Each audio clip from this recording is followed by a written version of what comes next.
page 278 et 279 ka tafsir al-Qur'an de sura 16. wala tattakhidu watan jogito aymanakum wondoje mon den dakhalan natirgal bainakum hakkunde mon fatazilla sakko morto qadamun teppere ba'da thubutiha baaw tippugol mayre ha tiida wataduqu medon asu abone on bima sadattum sabu kon ko sakkidon an sabilillahi bantugol lawol allangol walakum harayno wodani adabul lati azimun mawnude wala tashtaru watan wattu bi ahadillahi ahadi allah den thamanan qalilan coggelel fandongel yo innama indallah ande kon kala huwa khairul lakum ko dum buri on mojjande in kuntum sallati ka ta'lamuna idon ande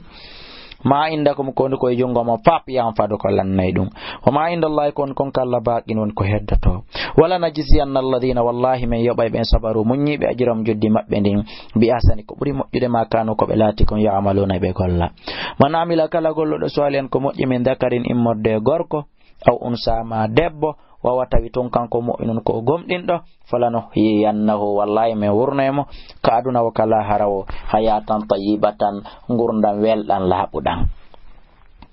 wala najziyannahum e kadi men yobay be ajrahum joddi mabbe din bi hasan ko buri labede ma kanu ko belati kan ya'maluna be golla fa idha qara'ta al-qur'ana si ajangay qur'anare den ko hawjoda aw fasta'id billahi molor allah taw fujubinno minash shaitanir rajim moddendu shaytaniru radano innahu koni laysa lahu alanandu sultanun dalil ala alladhina idoben amanu gumdimbe wa ala rabbim tawbe ka jom mabbe tawakkalun ko be holori innama sultanuhu ande dole mayro ala alladhina ko idoben yatawallanahu weldutube e mayru walladhina be humbe kanyum bihi e mayru mushrikuna be kafida e mayru wa idha baddalna sima watiti ayatan aya makana ayatin batte aya lonto aya wallahu ko allah alam buri andude bima yunazzilu ko jippini ko قالوا بي انما انت عند مفترين كافي فدادو بل كن اكثرهم قبول يود ما بلا علمون بينداون قل يتبنزل وجبني القران روح القدس روح لا بدو من ربك يمرك جومي ما بالحق سبي غونغا ليثبت الذين في يتبنتم بن امنوا غمدمبه وهدان كونde pewla bushra konde welo lil muslimina onande julbe ben wayliten wala gadana alam gomdi meden andi annamno kambe yaquluna be wolay woni inma yuallimuhu wonde koni jannude ne laado alqur'ana basharun ko neddo lisanul ladhi awadengal on yulhiduna mo be woni fenude be jeengina be baka ilay faade mudum a jamiyun on ko hala bale wolata wa hada ande alqur'ana re non lisanun arabiyyun ko dengal arabu mubinun labudum poy he innal ladina andena be la yu'minuna tawbe gomdina bi ayati llahi ayaji allah den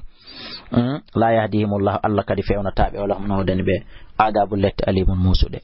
inma yaftari ande ko fenata al kadiba inma yaftari al kadiba ande ko fefinoto fenande alladina ko be la yu'minuna tawbe gomdina bi ayati llahi ayaji allah den walayka ben humul kadibuna kamben fenobben man kafara billahi kala yeddudo allah min ba'di imani ba gomdinal makko ngal illa man ukure sonara ko on folsado wa galbuta berne makko de mutma'innun hinde deeji heewi tew bil iman walakin skori man shara kala yanyudo bil kufri keferan kakongo sadran ka berne makko fa alayhim harayno fayi ben don gadabun tikkere min allah immorde ka allah walam noden bi adabul lette azimun mawnude dalika ko wadi dum bennam ko sabu kambe istahabbul hayatad dunya be subike ngurdan aduna alal akhirati e dola haram wa anna allaha ikadi alla la yahdi o fewnata fal qawmal kafirina yimbe hefera ben ulaika alladhina ko ben toba allah be alla nuti ala qulubim kado berde mabbe wa sam'im e kanoppi mabbe wa absarim e ka gite mabbe wa ulaika ben don humul ghafiluna ko ben welsindi be jokkugol alqur'ana la jarama sikki ala annahum no be fil akhirati kala harago humul khasiruna kam ben perdube ben summa inna rabbaka rafti ando jomi ma lil ladina wanande ben hajaru firbe min ba'di baw ma futinu be fitinede thumma jahadu rafti be tinni wa sabaru be munyi inna rabbaka ando jomma min ba'di ha baw ko be feri kom